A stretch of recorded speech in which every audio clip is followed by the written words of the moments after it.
So welcome back. In this lecture, I want to talk about some further topics that you can study. We're basically winding up the class, we're wrapping it up. And so we didn't get to cover everything. Obviously, it's a beginner class. So there are a lot of advanced topics that you can further study for C to really become awesome at C programming. And I just wanted to mention a couple of those. So first off, we didn't get into type defs. I would have liked to have talked about that, but it is more of an advanced concept. We talked about enums, and enum is a way of creating your own type.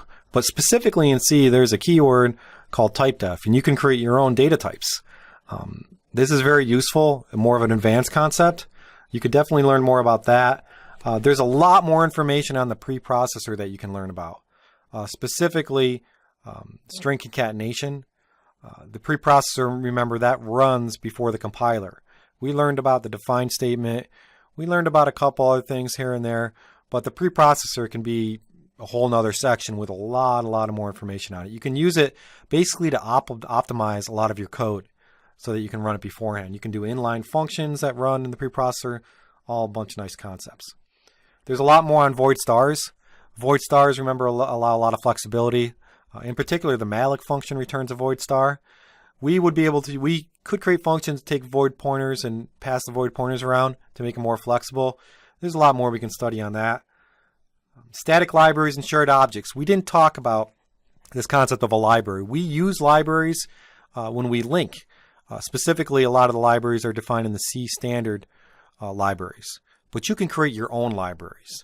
We created programs. Programs are processes that run in memory. But libraries are actually other code that you can reuse in other programs. So example, the C standard library. If you've programmed in other languages, usually they're APIs that come with the language. There's two types of libraries that you can create. You can create a static library where you compile all of that code when you link. And then you can also create a shared object where during the execution of the program, you're going to look up functions and invoke them. So static libraries are usually end in the .a, and they get compiled in at static time, or they get compiled in when you compile the program. Shared objects are .so files, or they're also, you can kind of think of them as DLLs if you've ever heard of dynamically linked libraries in Visual C++. But the shared objects are not compile time. Again, it's a way to reuse code. We could study these concepts, and I could show you how to build static libraries as well as shared objects. Macros. We didn't get the chance to talk about a macro. This is an advanced topic. This gets run by the preprocessor to mainly do substitution, string substitution. Some of the functions that we studied are actually written as macros, like the assert macro. Macros can be much more explored in much more detail. Unions will usually go along with structs. It's a way to have multiple different types of data returned, or different types of member elements inside of a struct that represent the same thing. So you could have a structure that has one member, but that member can be an int or a float, and you would use union to do that. Other topics, function pointers. We talked about character pointers mainly, and even integer pointers and double pointers, but you can actually have pointers that point to various functions. So as your program is running, you can execute one function, and then the next time it runs, it could execute a different function based on user input or something like that.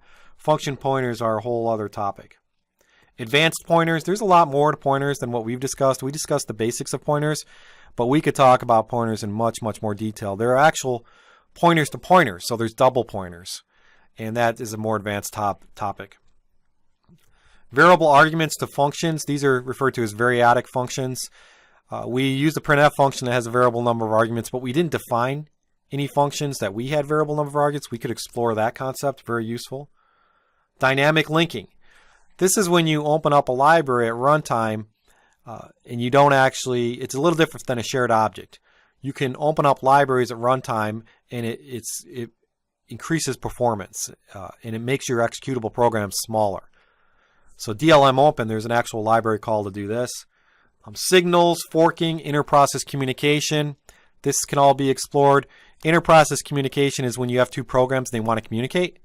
There's different ways that they can communicate. They can communicate via files. They can communicate via something called a socket. They can communicate by using piping. There's different techniques out there, but it's when two processes want to talk to each other.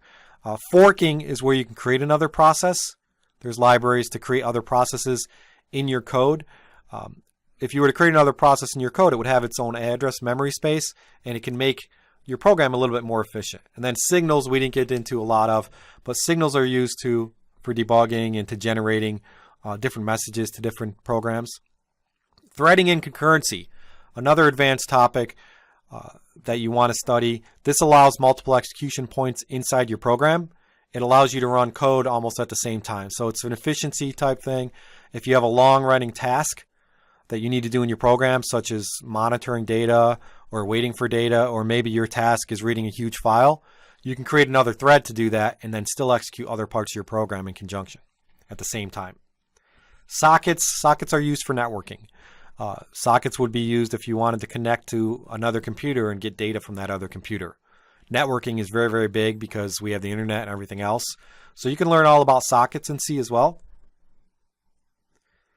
There's two functions called set jump and long jump. That's for restoring state. We could study those in good detail.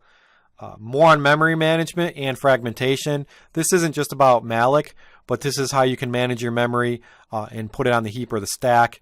You can make sure that your program is a little more efficient so you don't have as much fragmentation. Fragmentation is where you have memory in different locations and it's not sequential, so it may be harder to take more time to look up that memory. You can reduce fragmentation. We can work on making the programs more portable. In general, C programs are pretty portable, but there are more techniques that you can utilize to make sure that when you write your program once, it runs on many different operating systems and you don't have to rewrite it. We could essentially use some of the POSIX standards that are available in C. We can make sure that depending on what different version of the C standard, that they work in multiple standards by using certain conventions.